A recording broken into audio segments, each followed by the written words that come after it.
A chocolate wrapper is 6.7 centimeter long and 5.4 centimeter wide.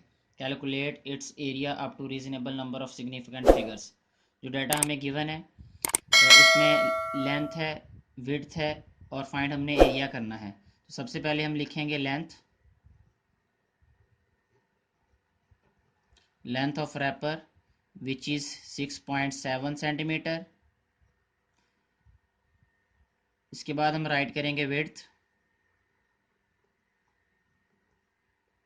which is 5.4 centimeters. We have to find the area. तो area का formula होता है length multiply by width. हम इनमें values substitute करते हैं। Length हमारे पास है 6.7 सेंटीमीटर्स,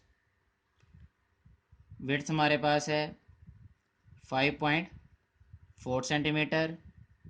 जब हम 6.7 को 5.4 से मल्टीप्लाई करेंगे तो ये हमारे पास आ जाएगा 36.18 सेंटीमीटर स्क्वायर। सेंटीमीटर से मल्टीप्लाई होके सेंटीमीटर स्क्वायर हो जाएगा ये। क्योंकि हमें ये कहा हुआ है कि आंसर जो है हमारे पास वो reasonable number of significant figures में आना चाहिए। तो क्वेश्चन में हमारे पास मैक्स जो मिनिमम सिग्निफिकेंट फिगर है वो 2 हैं।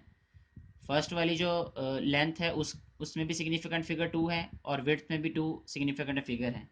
तो आंसर में भी हमारे पास जो है वो 2 डिजिट तक होना चाहिए, 2 सिग्निफिकेंट फिगर्स तक। तो हम आंसर लिखेंगे इसका 36 centimetre square which is the area of wrapper.